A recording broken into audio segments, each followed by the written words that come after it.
দিন ইসলাম জিন্দাবাদ জিন্দাবাদ জিন্দাবাদ জিন্দাবাদ ইসলাম সম্মানিত উপস্থিতি, এ পর্যায়ে আমাদের সঙ্গে বক্তব্য রাখবেন একবিংশ শতাব্দীর বাংলাদেশের তাওহীদ ও একত্ববাদের কান্ডারি জালেম শহীদ স্বৈর শহীদ নিপীড়ন নির্যাতনে যাকে রিমান্ডের মাধ্যমে যার কণ্ঠকে স্তব্ধ করতে চেয়েছিল, যাকে নিঃশেষ করতে চেয়েছিল, তবে চিরসত্য হলে তাওহীদের যে আগুন প্রজ্বলিত হয়, সে আগুনকে নিবারণ করার শক্তি পৃথিবীতে নয়, পৃথিবীতে নয়, পৃথিবীতে নয়। জামালপুরবাসী আজকে গর্বিত সেই তাওহীদের মুয়াজ্জিন আমাদের সামনে এই মুহূর্তে গুরুত্বপূর্ণ বক্তব্য রাখবেন শেখ মুফতি জসিমউদ্দিন রহমানী। শেখ মুফতি জসিমউদ্দিন রহমানী হযরতকে তার সার্বভৌম বক্তব্য রাখার জন্য মাহফিলের পক্ষ থেকে সবিনয় অনুরোধ জানাচ্ছি। আসসালামু আলাইকুম ওয়া রাহমাতুল্লাহি ওয়া বারাকাতুহু। ওয়ালাইকুম আসসালাম ওয়া রাহমাতুল্লাহি ওয়া বারাকাতুহু। আলহামদুলিল্লাহি ওয়াহদাহু والصلاة والسلام على من لا نبي بعده أما بعد فأعوذ بالله من الشيطان الرجيم بسم الله الرحمن الرحيم وأنزلنا الحديد فيه بأس شديد وقال سبحانه وتعالى وأعدوا لهم ما استطعتم من قوة وقال سبحانه وتعالى لتجدن أشد الناس عداوة للذين آمنوا اليهود والذين أشركوا আল্লাহ সুবহানাহু ওয়া তাআলার মহান দরবারে লাখো শুকরিয়া পেশ করছি, যিনি আমাদেরকে আজকের এই গুরুত্বপূর্ণ মাহফিলে আসার এবং বসার তৌফিক এনায়েত করেছেন। এজন্য বলি আলহামদুলিল্লাহ। আলহামদুলিল্লাহ। জামালপুর জেলার জামালপুর সদর বানিয়া বাজার বাইতুন নূর কওমি মাদ্রাসার উদ্যোগে আয়োজিত অধ্যকার এই মাহফিলে উপস্থিত দেশ বরেণ্য উলামায়ে কেরাম, আমার সামনে উপস্থিত তাওহীদি জনতা, পর্দার আড়ালে অবস্থানরত আমার মা ও বোনেরা, আজকে আমরা এই মাহফিল করতে যাচ্ছি এমন একটি মুহূর্তে যখন বিশ্বের সমস্ত কাফের মুশরিক ইহুদি খ্রিস্টান ঐক্যবদ্ধভাবে মাঠে নেমেছে পৃথিবীর বুক থেকে ইসলাম ও মুসলিমদের নিশানা মুছে ফেলার জন্য। বাংলাদেশের ভেতরেও মুসলিমদের মধ্যে যারা সচেতন আলেম, তাদেরকে জঙ্গি নাটকের শিকার বানিয়ে কারারুদ্ধ করার যে চক্রান্ত শুরু হয়েছিল, সেই ষড়যন্ত্র এখনো চলমান আছে। শুধু তাই না, আপনারা জানেন আরবদের থেকে যেরকম ইহুদি রাষ্ট্র ইসরায়েল গঠন করে গোটা মুসলিম বিশ্বকে শান্তির মধ্যে ফেলে রাখা হয়েছে। যেরকম ভাবে ইন্দোনেশিয়া থেকে পূর্ব তিমুরকে খ্রিস্টান রাজ্য বানিয়ে স্বাধীন করে দেওয়া হয়েছে, যেভাবে সুদানের ভিতর থেকে দক্ষিণ সুদানকে খ্রিস্টান রাজ্য বানিয়ে দেওয়া হয়েছে, ঠিক তেমনি ভাবে বাংলাদেশের পার্বত্য অঞ্চলকেও খ্রিস্টান রাজ্য বানাবার জন্য চক্রান্ত চলছে। যে সমস্ত ওলামায়ে কেরাম এসব বিষয়ে বক্তব্য দিচ্ছেন, তাদেরকে এখনো সন্ত্রাসী জঙ্গি বলে নাটক সাজানোর নীল নকশা তৈরি হচ্ছে। আপনারা জানেন যে ইহুদি আল্লাহর নবীর সামনে এসে প্রার্থনা করেছিল, আমরা কৃষিকাজ করতে জানি, আপনারা শাসক, খয়বর বিজয় হয়েছে, আপনারা মালিক, আমাদেরকে অনুগ্রহ করে থাকতে দিন, আমরা কৃষিকাজ করে আপনাদের খেদমত করতে চাই, সেবা করতে চাই, অর্ধেক ফসল আপনাদের, অর্ধেক আমাদের, একটু থাকার জন্য অনুমতি দিবেন। আল্লাহর নবী সাল্লাল্লাহু আলাইহি ওয়াসাল্লাম অনুমতি দিয়ে বলেছিলেন, আমি তোমাদেরকে সেদিন পর্যন্ত থাকার অনুমোদন করছি যেদিন পর্যন্ত আল্লাহ মঞ্জুর করবেন, কিন্তু বেশি দিন দূরে নয়, এখান থেকে তোদেরকে উৎখাত করা হবে। ওমর ইবনে খাত্তাব রাদিয়াল্লাহু তাআলা আনহুর খেলাফত যুগে যখন খয়বর থেকে ইহুদিদেরকে বহিষ্কারের নোটিশ জারি করলেন, ইহুদি নেতা আবার ওমরের দরবারে এসে হাত জোর করে প্রার্থনা করছে, ওমর তুমি কেন আমাদের বহিষ্কার করছো? তোমাদের নবী তো আমাদের খয়বরে থাকার জন্য অনুমতি দিয়েছিলেন। ওমর রাদিয়াল্লাহু তাআলা আনহু গর্জে উঠলেন, এই ইহুদি, সেদিন আল্লাহর নবী কি বলেছিলেন প্রত্যেকটা কথা আমার অক্ষরে অক্ষরে মনে আছে। সেদিন নবী সাল্লাল্লাহু আলাইহি ওয়াসাল্লাম বলেছিলেন, আমি তোদেরকে ঠিক ততদিন পর্যন্তই থাকতে দিব যতদিন পর্যন্ত আল্লাহ মঞ্জুর করবেন। তারপরেই বলেছিলেন, সেদিন বেশি দূর নয়, যেদিন তোদেরকে খয়বর থেকে উৎখাত করা হবে এবং তোদেরকে এত দূরে যেতে হবে, যেতে যেতে তোদের উটগুলো ক্লান্ত হয়ে যাবে। আজকে সেই দিন এসে গেছে, তোদেরকে উৎখাত করা হচ্ছে, কোথায় পালাবি? চলে যা, যেতে যেতে তোদের উটগুলো ক্লান্ত হয়ে যাবে, সেদিন আজকে এসে গেছে, পালাও। যে হিন্দু কাল পর্যন্ত মুসলিমদের গোলামি করেছে, যেই হিন্দুদেরকে মানবতার অধিকার দিয়েছে ইসলাম, ভারতবর্ষে যখন নিচু বর্ণের হিন্দুদেরকে মানুষ বলে গণ্য করা হতো না, ব্রাহ্মণরা তাদেরকে তুচ্ছ তাচ্ছিল্য করত, কোন নম হিন্দুর অধিকার ছিল না ধর্মগ্রন্থ স্পর্শ করার, যেখানে নারীদের কোন অধিকার ছিল না।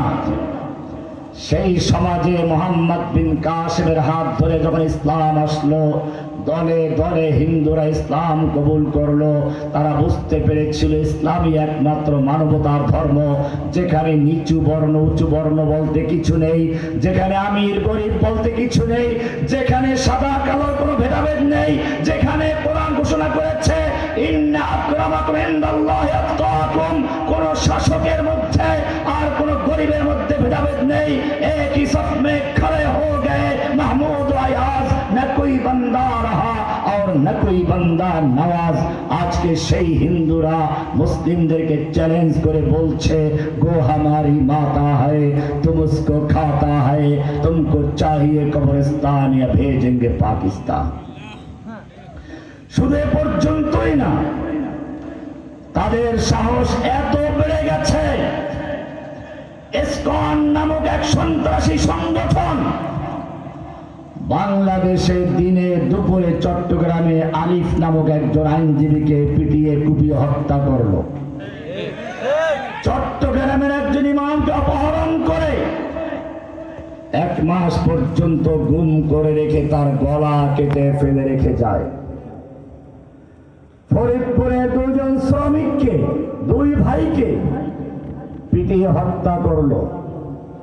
বুয়েটের হিন্দু এক ছাত্র ঐতিহ্যবাহী বুয়েটে বসে মুসলিম বোনদেরকে ধর্ষণ করে সেই ছবি আবার সোশ্যাল মিডিয়া দিয়ে সে উল্লাস করে গর্ব করে বেড়ায়, মুসলিমদের ধর্ষণ করেই যাচ্ছে। গাজীপুরে একটা 13 বছরের মেয়েকে হিন্দুরা ধরে নিয়ে নির্যাতন করে ধর্ষণ করেছে, অপহরণ করেছে, গণধর্ষণ চালিয়েছে। সর্বশেষ আমরা দেখতে পেলাম গাজীপুরে একজন ইমাম সাহেবকে ধরে নিয়ে গেল। কি সুন্দর নাটক তৈরি হলো। আমার মনে পড়ে ইমামে আজম আবু হানিফা রাহমাতুল্লাহ আলাইহির সঙ্গে একবার এক নাস্তিকের বাহাসের কথা ছিল। বাগদাদ শহরে এসে চ্যালেঞ্জ করেছিল। ইমাম সাহেবের সাথে তার সময় নির্ধারণ হলো। ইমাম সাহেব একটু দেরি করে আসলেন। নাস্তিক চেঁচামেচি শুরু করলো, ইমাম ভয় পেয়ে গেছে। ইমাম সাহেব আসলেন, সে বলল আপনি কেন দেরি করে আসলেন? ইমাম সাহেব বলেন আমাকে বলতে দাও তো, যদি গ্রহণযোগ্য ওজর থাকে তাহলে আমার দোষ কি? বলে হ্যাঁ বলুন।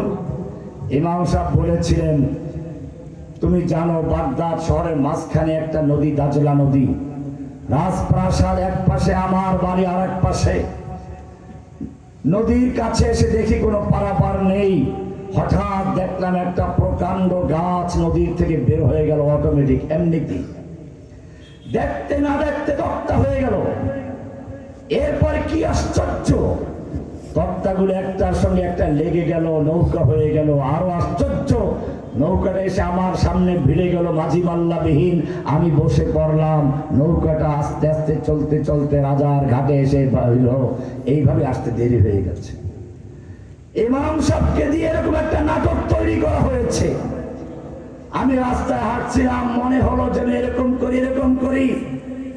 আমি বলি তার চেয়ে আরো সুন্দর নাটক সাজানো যেত। তোমরা বলতে পারতা সুলাইমান আলাইহিস সালামের জন্য তো বাতাস, তার জন্য আল্লাহ অনুগত করে দিয়েছিলেন। বাতাসে সকালে 1 মাসের দূরত্বে নিয়ে যেত, বিকেলে আর 1 মাসের দূরত্বে নিয়ে যেত। সেই সুলাইমানের তখ্ত এসে হাজির হয়ে গিয়েছিল। সেখানে গাজীপুর থেকে নিয়ে চাপাই নবাবগঞ্জের ছেড়ে দিয়েছে। এরপরে পোশাক কেমনে খুললো? জান্নাতে আদম হাওয়া থেকে পোশাক খুলে গিয়েছিল, সেভাবে অটোমেটিক পোশাক খুলে গেছে।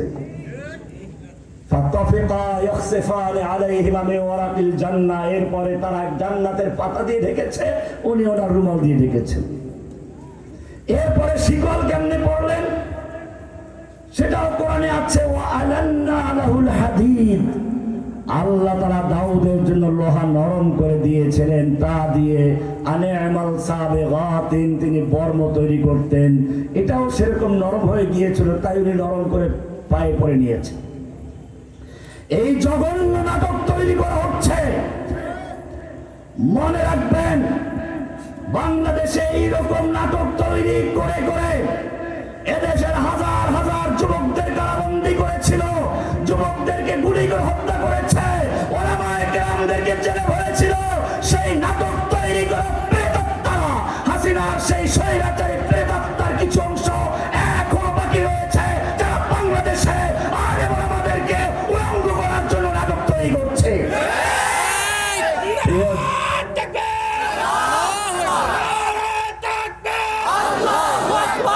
ইসলামের শত্রুরা হুঁশিয়ার সাবধান, হুঁশিয়ার সাবধান, ইসলামের শত্রুরা জেনে রাখবে কেন এই পরিস্থিতি।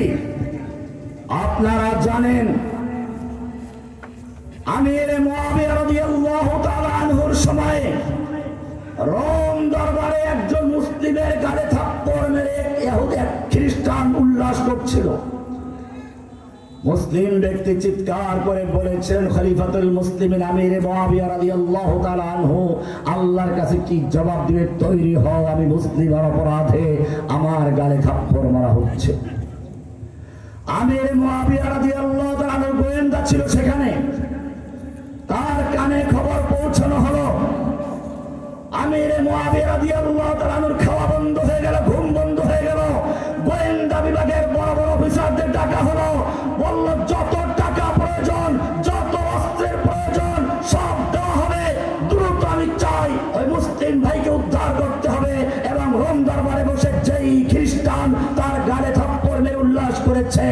তাকেও ধরে আনতে হবে।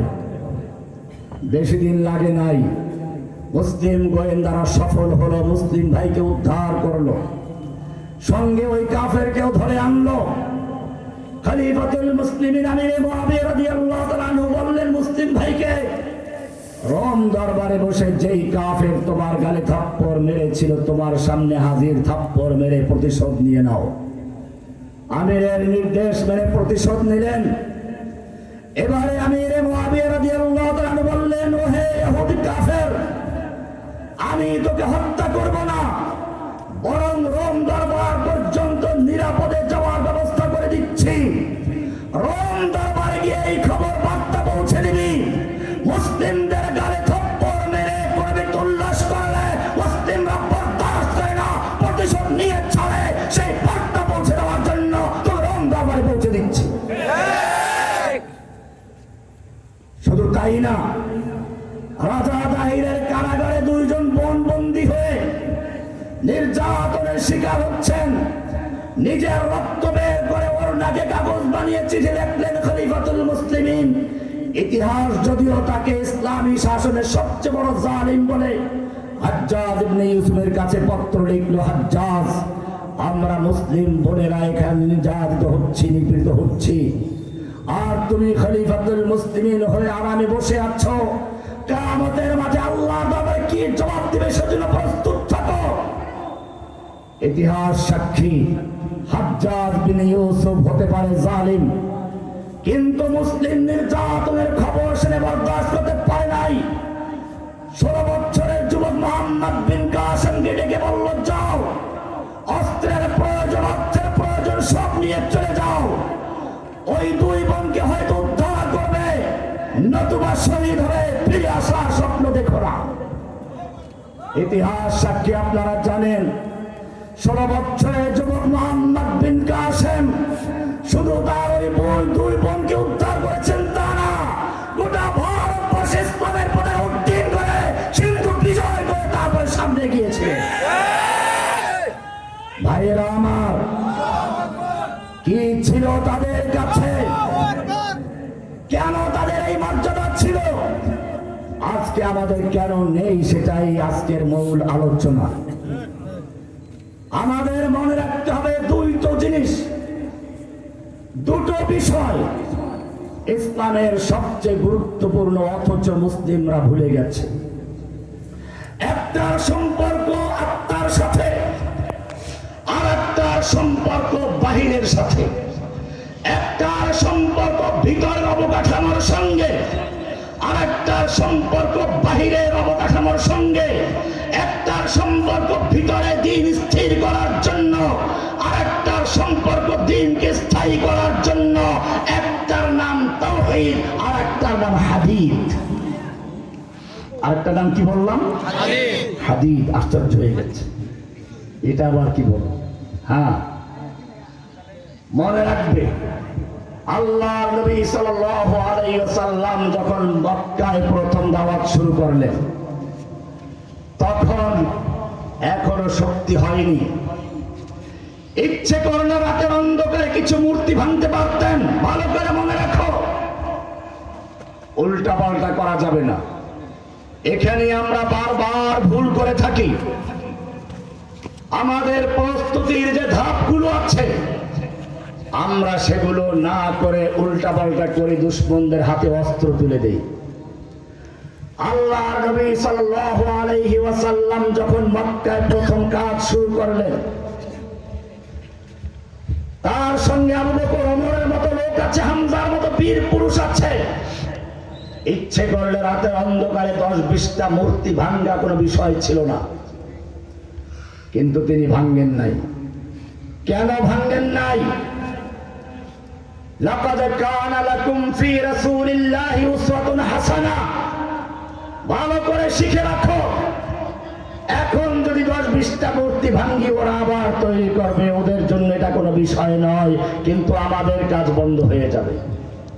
সেজন্য প্রথম কাজ হচ্ছে রাস্তার মূর্তি না ভেঙ্গে, খানায়ে কাবার মূর্তি না ভেঙ্গে, মানুষের অন্তরে তাওহীদের বীজ রোপণ করা, অন্তরের ভেতরে মূর্তির বিরুদ্ধে তৈরি করা, যদি সেটা বাস্তবায়ন করা যায়, মূর্তির চেতনা খতম করা যায়, তাহলে যুগ যুগ ধরে ওরা যত মূর্তি রাস্তার মোড়ে মোড়ে বসিয়েছে, যত মূর্তি অফিসে বসিয়েছে, যত মূর্তি রেডিও টিভিতে প্রচার করে এই প্রজন্মের অন্তরে বসাবার চেষ্টা করেছে, এই প্রজন্মের লোকেরাই সেই মূর্তির বিরুদ্ধে যত ক্ষোভ আছে সবগুলো একাত্র করে একদিনে সমস্ত মূর্তি ভেঙে চুরমার করে দিবে। যেটা ভাঙ্গা সম্ভব হয় না সেটা ক্রেন লাগিয়ে রশি লাগিয়ে দুমড়ে মুচড়ে ভেঙে ফেলেছে। এটাই ছিল রাসূল সাল্লাল্লাহু আলাইহি ওয়াসাল্লামের কৌশল।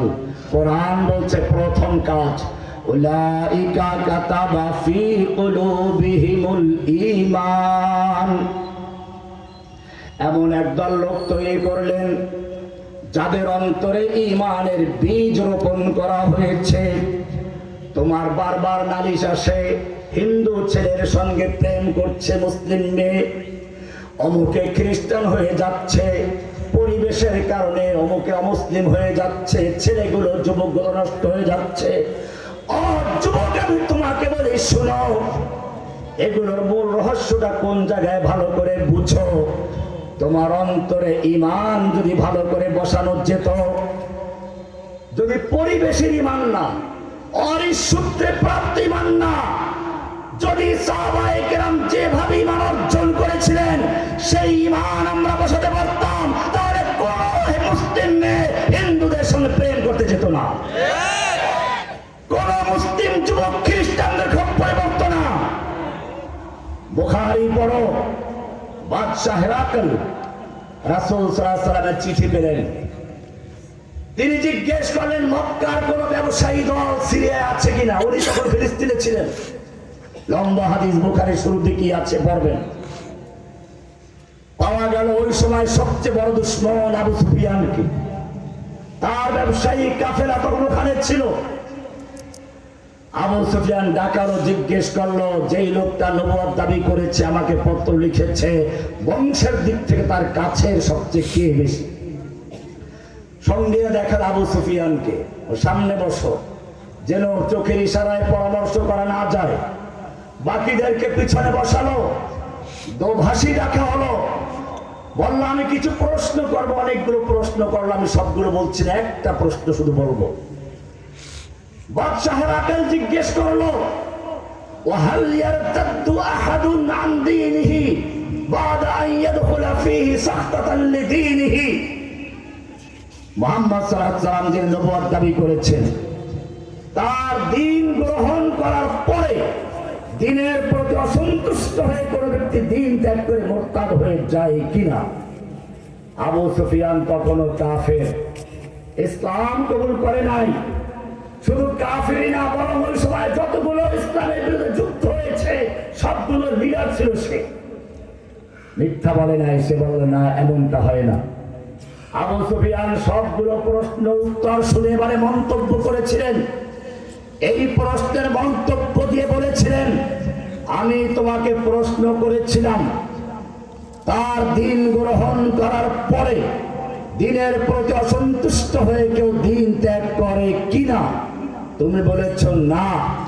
এরপরে তার মন্তব্য, ওয়াকাযালিকাল ঈমান হিনা তুখালিতু বাশাশাতুহু আল কুলুবা, এটাই হচ্ছে ঈমানের বাস্তবতা, এটাই হচ্ছে ঈমানের প্রকৃতি।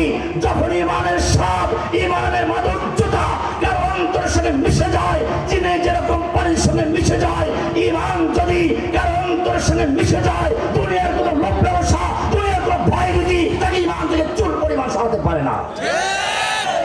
বোঝা গেল আমাদের প্রথম সমস্যা এখানে। আমরা মুসলিম যুবকদের অন্তরে ঈমানের বীজ রোপণ করতে পারি নাই।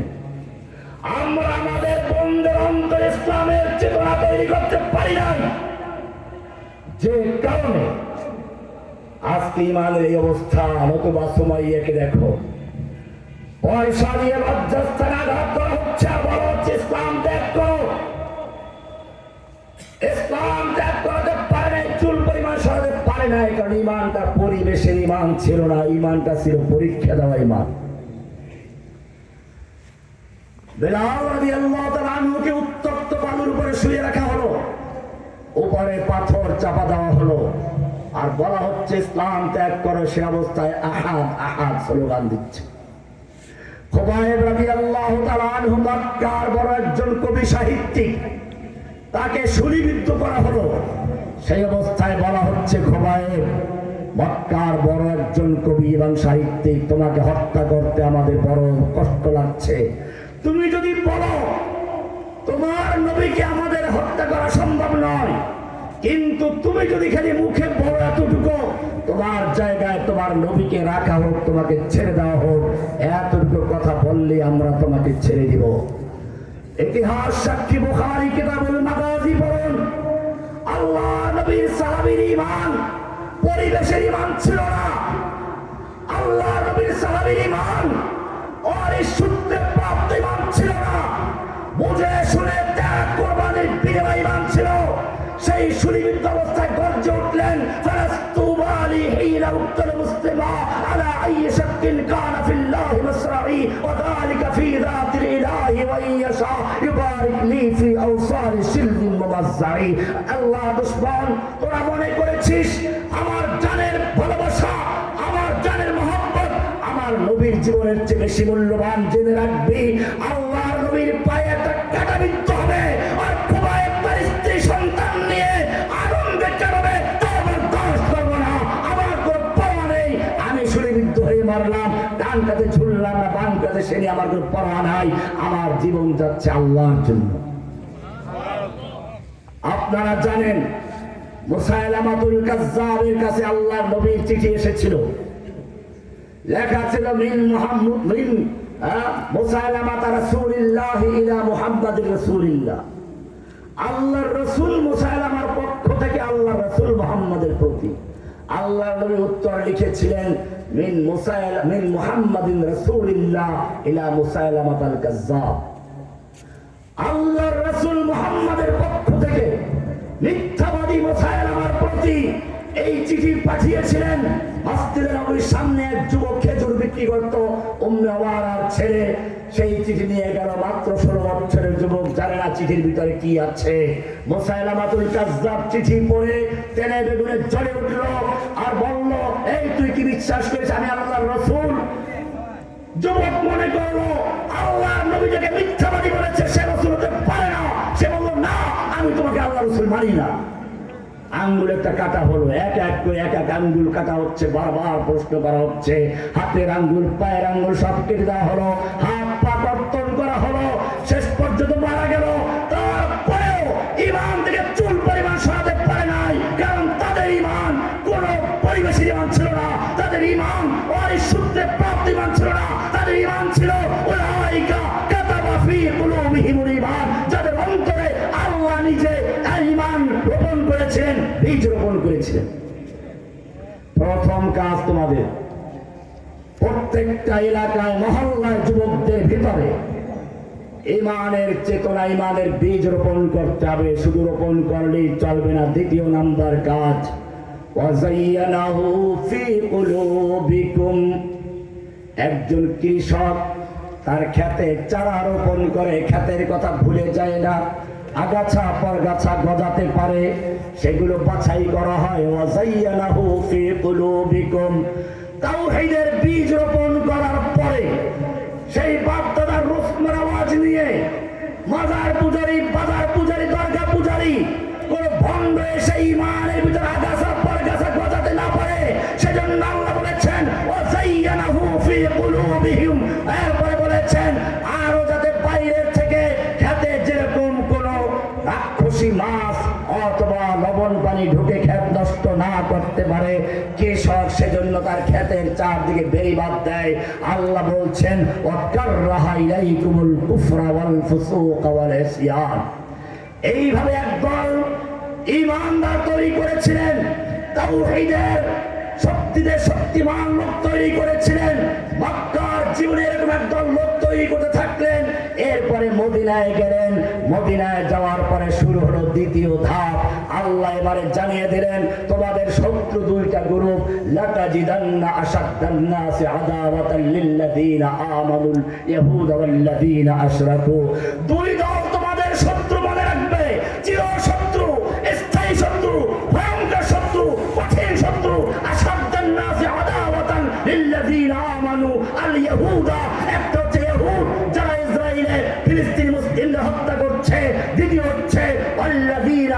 চক্ষু, আর একটা হচ্ছে মূর্তি পূজক মুশরিকের দল যারা ভারতবর্ষে মুসলিমদের নির্যাতন করছে। শত্রু চিহ্নিত করে দিলেন। আল্লাহ নবী সাল্লাল্লাহু আলাইহি ওয়াসাল্লাম ব্যাখ্যাও দিলেন, ইসাবাতান, আমার উম্মতের দুইটা দল, দুইটা ইসাবা, আহরাজাহুমুল্লাহু মিনান নার, যাদেরকে আল্লাহ তাআলা আগুনের থেকে, জাহান্নামের আগুন থেকে মুক্তি দিবেন, হেফাজত করবেন। ইসাবাতুন তাগজুল হিন্দা, একটা হচ্ছে ওই সমস্ত দল যারা হিন্দুস্তানে মূর্তি পূজক মুশরিকদের বিরুদ্ধে যুদ্ধ করবে। আরেকটা হচ্ছে ইসাবাতুন তাকুনু মা ঈসা ইবনে মারইয়াম, যারা ইহুদিদের নেতা দাজ্জালের বিরুদ্ধে ঈসা আলাইহিস সালামের সঙ্গে হয়ে যুদ্ধ করবে। এই দুটো দলকে আল্লাহ তাআলা হেফাজত করবে। ইলাহুল আলামিন, যুদ্ধ করতে তো সত্য অস্ত্রের প্রয়োজন হয়। অস্ত্র কোথায় পাবো? আল্লাহ রাব্বুল আলামিন বললেন, তোমাদের কি জানা নাই আমি ফেরেশতাদেরকে কিছুই শিখাই নাই?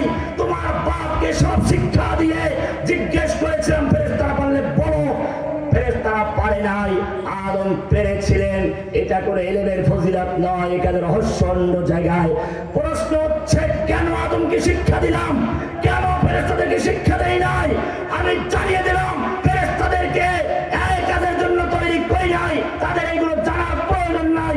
আদম শাসন করবে, নেতৃত্ব দিবে, খেলাফতের দায়িত্ব আঞ্জাম দিবে, সেজন্য তাকে সব জিনিসের নাম জানতে হবে, ব্যবহার জানতে হবে, লোহা জানতে হবে, লোহার ব্যবহার জানতে হবে। এই কারণে সব জিনিসের নাম শিক্ষা দিলাম। এবারে কোরআন বলছে, হা ওয়া আলান্না লাহুল হাদিদ, আমি দাউদের জন্য লোহা নরম করে দিয়েছি। কেন নরম করে দিলা? কাঁটা চামচ তৈরি করে শুকনা মুরগি খাওয়ার জন্য, পোড়া মুরগি খাওয়ার জন্য। কেন তুমি লোহা নরম করে দিয়েছো? চামচ দিয়ে দই খাওয়ার জন্য, মিষ্টি খাওয়ার জন্য। আল্লাহ বলছেন, না না, আমি লোহা নরম করে দিয়েছি কেন? ভালো করে শুনো।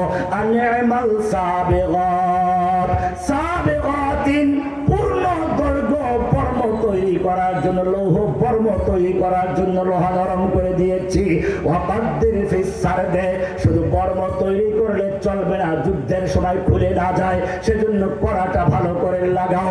আল্লাহ রাব্বুল আলামিন সানাআতাল লাবুসিন, লোহার পোশাক তৈরি করার জন্য আমি লোহার প্রশিক্ষণ দিয়েছি। তোমাদের বাপকে শিখিয়েছি, সব নবীদেরকে শিখিয়েছি। নবীরা এই লোহার শক্তি অর্জন করেছেন। তুমি যদি সত্যিকার মুসলিম হয়ে থাকো, তোমার জন্য আমি একটা সূরা নাযিল করে দিয়েছি, কোরআনের সূরা আল হাদিদ, লোহা নামক সূরা। কেন নাযিল করেছি? ওই সূরার মধ্যে আমি জানিয়ে দিয়েছি। সূরাতুল হাদিদ 25 নম্বর আয়াত পর দুইটা জিনিস বলা হয়েছে, লাকাদ আরসালনা রুসুলানা বিল বাইয়িনাতি ওয়া আনজালনা মাহুমুল কিতাবা ওয়াল মিজানা লিয়াকুমান নাসু বিল কিসত। আমি কিতাব দিয়েছি, রাসূলদের সাথে কিতাব দিয়েছি, হেদায়েত দিয়েছি, যাতে করে মানুষকে সংশোধন করা যায়, ইসলাহ করা যায়। কিন্তু জেনে রাখো, ইসলাম ইসলাহ করবে, সংশোধন করবে, সুন্দর সুন্দর কথা দিয়ে বুঝাবে। কিন্তু তুমি জানো, একটা লোকের একটা ফোসকা পড়েছে হাতের ভিতরে বা পায়ের ভিতরে, ডাক্তারের কাছে গেল, ডাক্তার প্রথমে তাকে মলম দিল, 1 সপ্তাহ পর্যন্ত মলম লাগালো, কোনো কাজ হয় নাই। ডাক্তারের কাছে আবার গেল, ডাক্তার এবার অ্যান্টিবায়োটিক দিল, 1 মাস পর্যন্ত অ্যান্টিবায়োটিক খেলো, কোনো কাজ হয় নাই।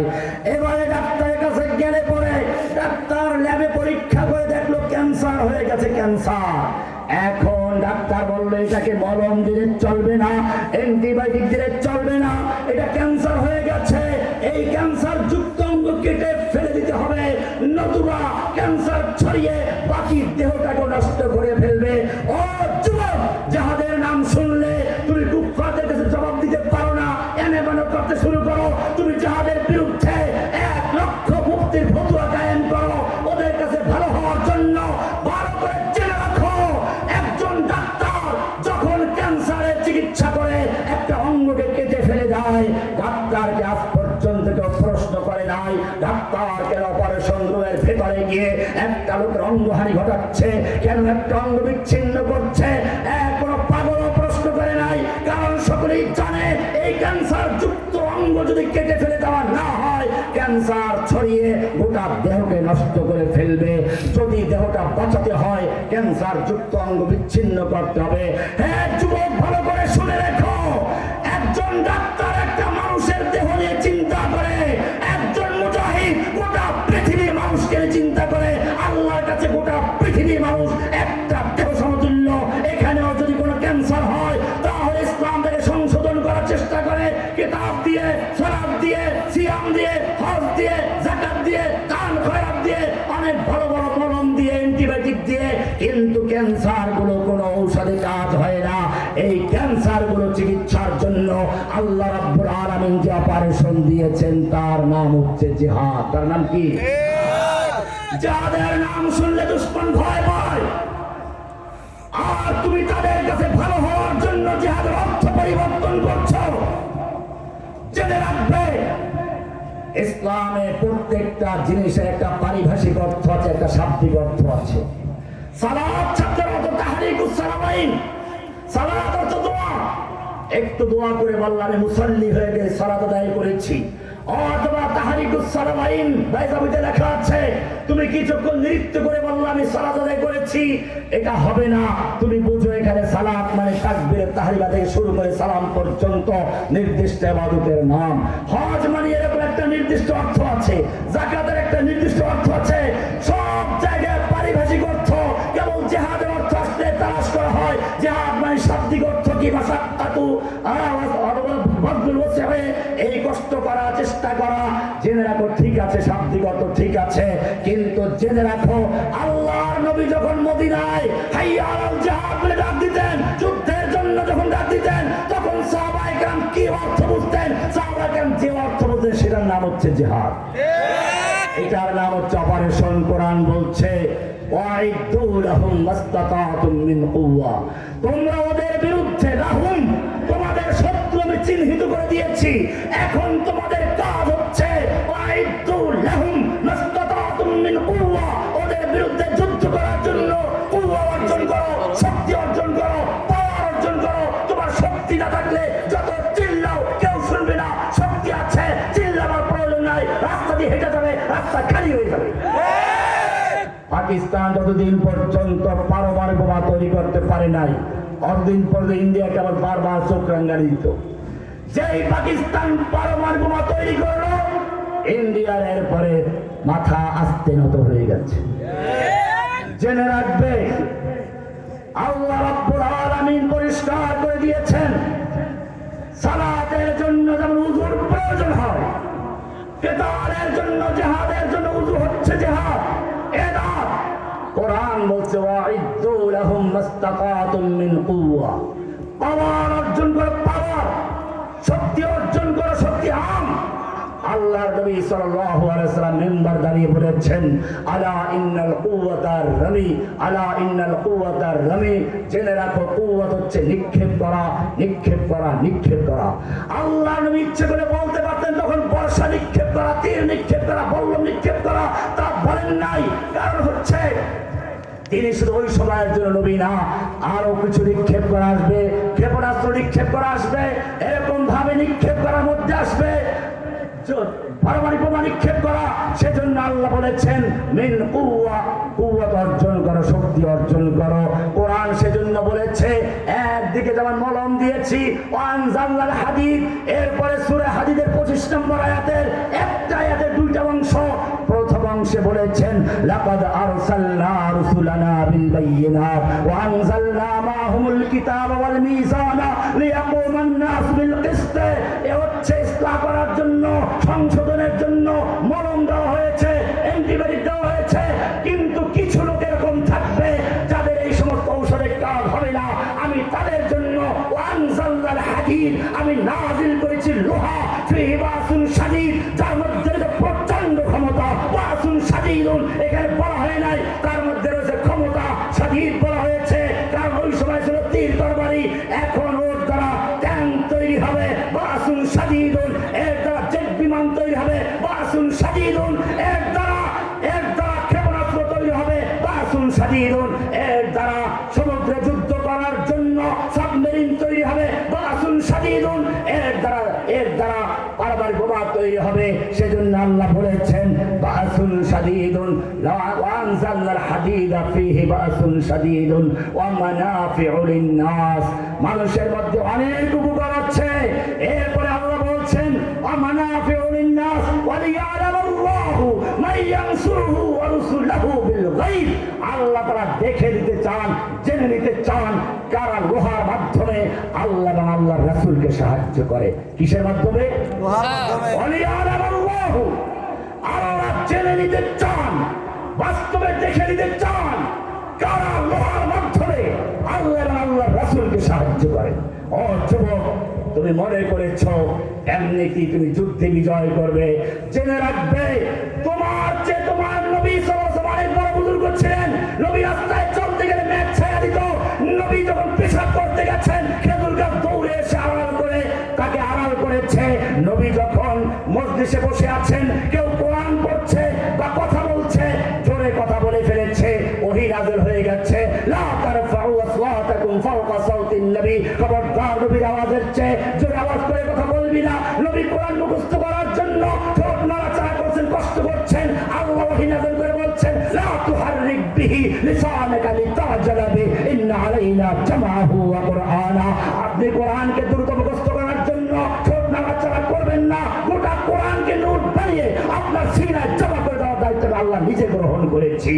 নবীর চরিত্র নিয়ে কথা বলছে, কোরআন পরিষ্কার বলে দিচ্ছে ইন্নাকা লাআলা খুলুকিন আযীম। আপনি মহান চরিত্র অধিকারী। কেউ নবীকে পাগল বলেছে, আল্লাহ প্রতিবাদ করে বলেছেন মা আনতা বিনিআমাতি রাব্বিকা বিমাজনুন। কেউ নবীকে আবতার বলেছে, নির্বংশ বলেছে। কোরআন প্রতিবাদ করে বলেছে ইন্না শানিয়াকা হুয়াল আবতার। আপনার দুশ্মনদের বরং আবতার হবে। নবী তাহাজ্জুদ পড়তে উঠবেন, কোরআন বলছে কুমিল লাইলা ইল্লা কালিলা নিসফাহু ওয়া বিনকুস মিনহু কালিলা আও জিদ আলাইহি ওয়া রাত্তিল কুরআন তারতিলা। নবীর পরে নবী আসবে কিনা কোরআন প্রতিবাদ করে বলছে মা কানা মুহাম্মাদুন আবা আহাদিন মির রিজালিকুম ওয়ালাকিন রাসূলুল্লাহি ওয়া খাতামান নবিয়্যিন। এমনি ভাবে যত জায়গায় নবীর উপরে কোন অভিযোগ এসেছে, নবীর বিরোধিতা করেছে, সঙ্গে সঙ্গে আল্লাহ তার প্রতিবাদ করেছেন। এই নবী যখন উহুদের যুদ্ধে নামলেন তার গায়েও লোহার পোশাক ছিল। আনিমাল সাবিগাত, লোহার পোশাক ছিল। উহুদের ময়দানে দুশমন মারার জন্য কোনো খালি জায়গা পাচ্ছে না, কেবল লোহার পোশাক আর লোহার পোশাক। জোরে তলোয়ার দিয়ে মাথায় আঘাত করলো, লোহার হেলমেট ভেঙে গাল দিয়ে ঢুকে মারির দাঁত আঘাত করলো, দুটো দাঁত পড়ে গেল, লোহা ভিতরেই রয়ে গেল। যুদ্ধের পরে একজন সাহাবী সেই দাঁত বের করতে গিয়ে, সেই লোহা বের করতে গিয়ে মারির দাঁত দিয়ে কামড় দেয়, তার নিজের দুটো দাঁত পড়ে যায়। কখনো কি চিন্তা করেছ তোমার যদি একটু দাঁতে ব্যথা হয় পাগল হয়ে যাও ডাক্তার কাছে যাওয়ার জন্য? আর যেই নবী এত ফজিলত বললাম, সেই নবী এত বড় আঘাত প্রাপ্ত হলেন, সেই নবী তায়েফের ময়দানে মার খাচ্ছেন। আমি জিজ্ঞেস করতে চাই সেই মুহূর্তে আল্লাহ তাআলা দেখতে পাচ্ছিলেন কিনা? দেখতে পাচ্ছিলেন কিনা? অবশ্যই দেখতে পাচ্ছিলেন। আল্লাহর ফিরানোর ক্ষমতা ছিল কিনা? অবশ্যই ছিল। ফিরিয়েছিলেন কিনা? ফিরান নাই। কেন ফিরান নাই? তুমি হয়তো বলবে ওই সময়ের জন্য আল্লাহর নবীর প্রতি আল্লাহ অসন্তুষ্ট ছিলেন, আল্লাহ সে প্রতিবাদ করেছে। বলছে না না, মা ওয়াদ্দাআকা রাব্বুকা মা ক্বালা। আপনার রব আপনাকে ছেড়ে দেন নাই, আপনার প্রতি অসন্তুষ্ট হন নাই, তাহলে আমাকে এত মারলো, তুমি কেন ফিরাও নাই? আল্লাহ তাআলা জবাব দিচ্ছেন আম হাসিবতুম আন তাদখুলুল জান্নাতা ওয়া লাম্মা ইয়াতিকুম মাসালুল লাযীনা খালাউ মিন ক্বাবলিকুম মাসাতুমুল বাসাউ ওয়াদ-দাররাউ ওয়া যুলজিলু হাত্তা ইয়াকুলার রাসূলু ওয়াল্লাযীনা আমানু মাআহু মাতা নাসরুল্লাহ। এটা শিক্ষা দেওয়ার জন্য। তুমি তোমার নবীকে দেখো, একজন ওসমানকে মক্কায় বন্দী করে হত্যা করা যে খবর হলো, গুজব ছড়ানো, মক্কার লোকেরা পরীক্ষা করছিল দেখি কি সত্য আছে। ইতিহাস পড়ো, আল্লাহর নবী তাবুর থেকে বেরিয়ে গেলেন, জোরে ডাক দিলেন ইয়া আসহাবাস শাজারা, ওহে গাছের নিচে অবস্থানকারী সাহাবীরা বেরিয়ে আসো, আমার কাছে খবর এসেছে আমার ওসমানকে নাকি হত্যা করা হয়েছে। আল্লাহর নবী ডাক শুনে 14 সাহাবাগণ বেরিয়ে আসলেন। নবী নিজের পবিত্র হাত বিছিয়ে দিলেন আর বললেন এই হাতের উপর হাত থেকে বায়াত করো, হয়তো আমরা ওসমান হত্যার প্রতিশোধ নিতে গিয়ে মক্কা বিজয় সকলে শহীদে যাব, মদিনায় কেউ ফিরে যাব না, কি কে রাজি আছো? 1400 সাহাবায়ে কেরাম পর্যায়ক্রমে নবীর হাতের উপর হাত রেখে বায়াত করলেন। তারা কবিতা পড়তে লাগলেন, নাহনুল্লাযীনা বায়াউ মুহাম্মাদা, নাহনুল্লাযীনা বায়াউ মুহাম্মাদা আলাল জিহাদি মা বাকিনা আবাদা। আমরা সে জাতি যারা নবীর হাতে হাত রেখে বায়াত করেছি, আমাদের দেহের সঙ্গে রূহ থাকা পর্যন্ত আমরা পালাবো না, আমরা পিছপা হব না, আমরা মদিনায় ফিরে যাব না। আল্লাহর জন্য জীবন বাজি ধরলে শহীদ বাঁচলে গেছে। বায়াত হয়ে গেল, বায়াত হয়ে গেল। মক্কার কুফফারদের কাছে খবর পৌঁছে গেল, ওদের কলিজায় কম্পন ছড়ে গেল। মনে রাখতে হবে, মাঝে মধ্যে যে বলে চট করে ঢুকে পারবো, এটা সেই মক্কার কাফেরদের মতো গুজব ছড়ানো।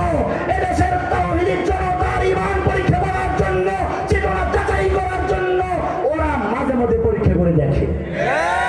ওরা দেখে ওদের এতদিন পর্যন্ত বাংলাদেশে আবার সেই জুলাই আগস্টে যারা একসাথে যুদ্ধ করেছিল তাদের মধ্যে ফাটল ধরাতে সক্ষম হয়েছে কিনা, কতটুকু সফল হলো।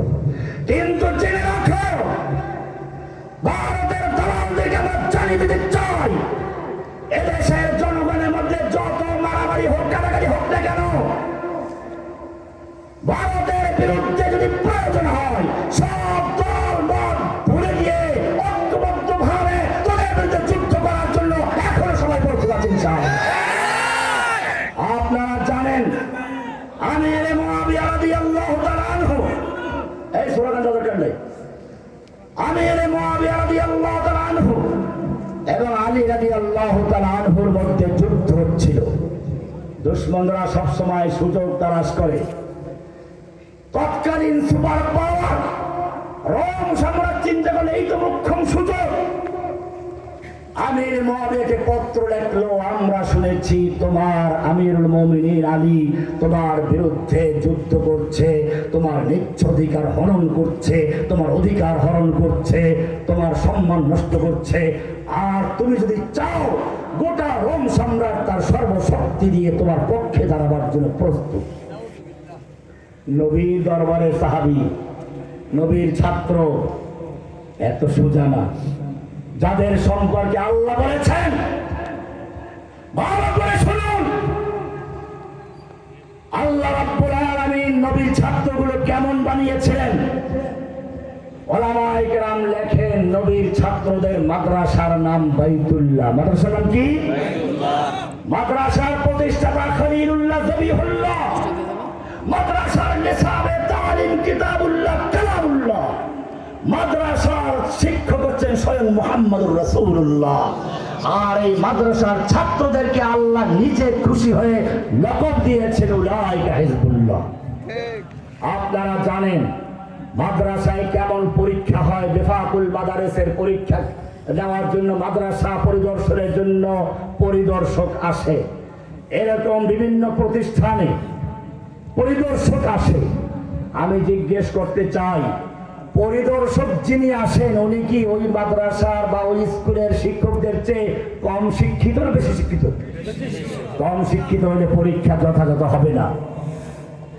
ইলাহুল আলামিন যেই মাদ্রাসার নাম বাইতুল্লাহ, যেই মাদ্রাসার প্রতিষ্ঠাতা খলিলুল্লাহ জবিহুল্লাহ, যেই মাদ্রাসার নিসাবে তালিম কিতাবুল্লাহ কালামুল্লাহ, যেই মাদ্রাসার শিক্ষক স্বয়ং মুহাম্মদুর রাসূলুল্লাহ, যেই মাদ্রাসার ছাত্রদেরকে বলা হিজবুল্লাহ, তাদের পরীক্ষা নেওয়ার জন্য দুনিয়ার কোনো শক্তি নেই। সেটা আল্লাহ বলছেন, উলাইকাল্লাযীনা ইমতাহানাল্লাহ, উলাইকাল্লাযীনা ইমতাহানাল্লাহ।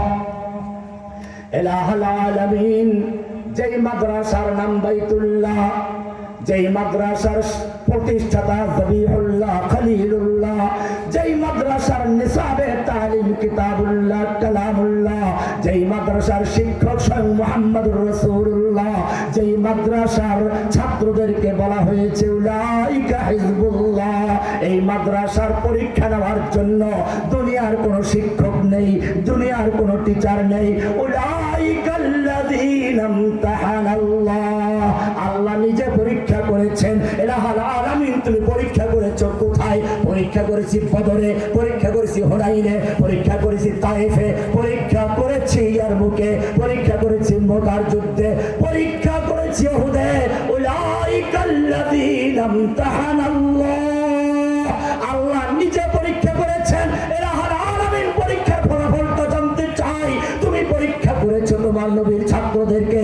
আল্লাহ বলছেন উলাইকা হুমুর রাশিদুন, উলাইকা হুমুল মুফলিহুন, উলাইকা হুমুল মুমিনুন, উলাইকা হুমুল মুমিনুনা হাক্কান,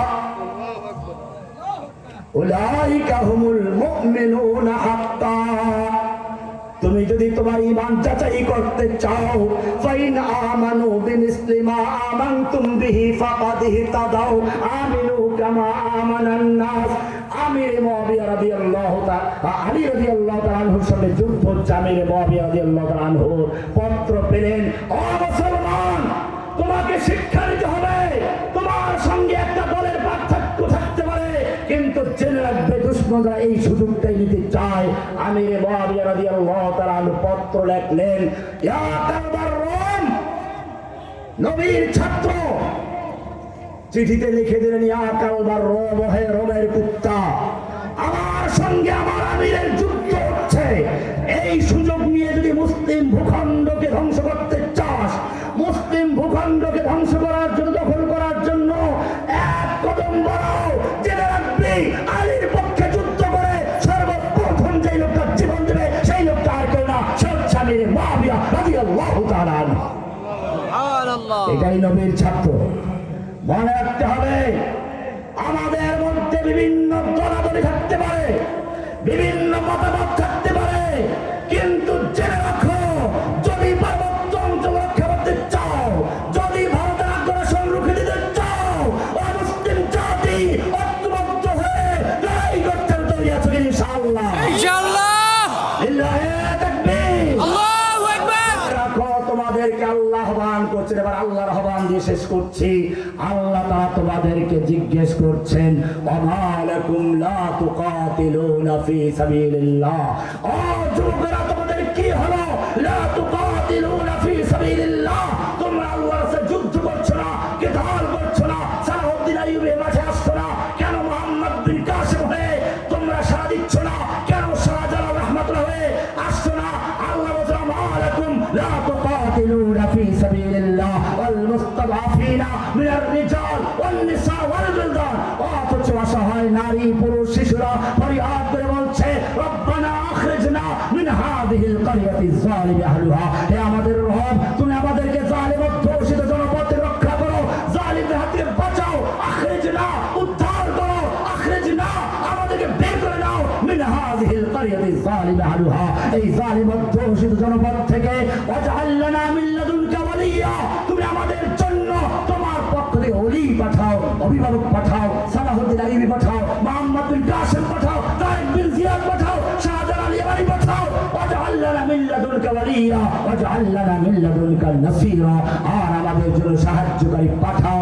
ও যুবক, তোমাকে আহ্বান জানাচ্ছে।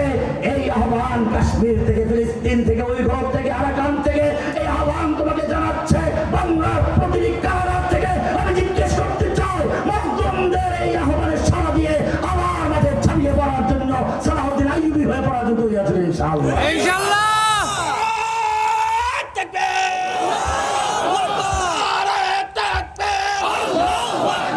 সাবিলুনা সাবিলুনা আল জিহাদ আল জিহাদ, তরিকুনা তরিকুনা আল জিহাদ আল জিহাদ। দিয়েছি তো রক্ত, আরো দেব রক্ত, রক্তের বন্যায় ভেসে যাবে অন্যায়।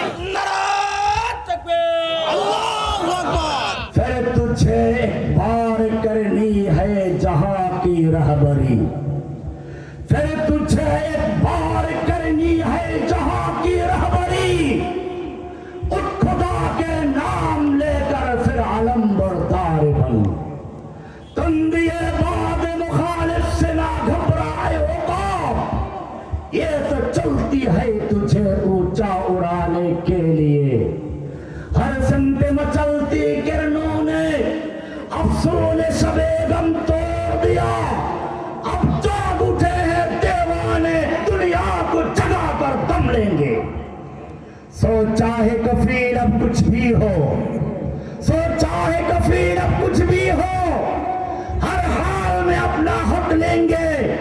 इज्जत से जीना है तो जी लेंगे या जाम शहादत पी लेंगे।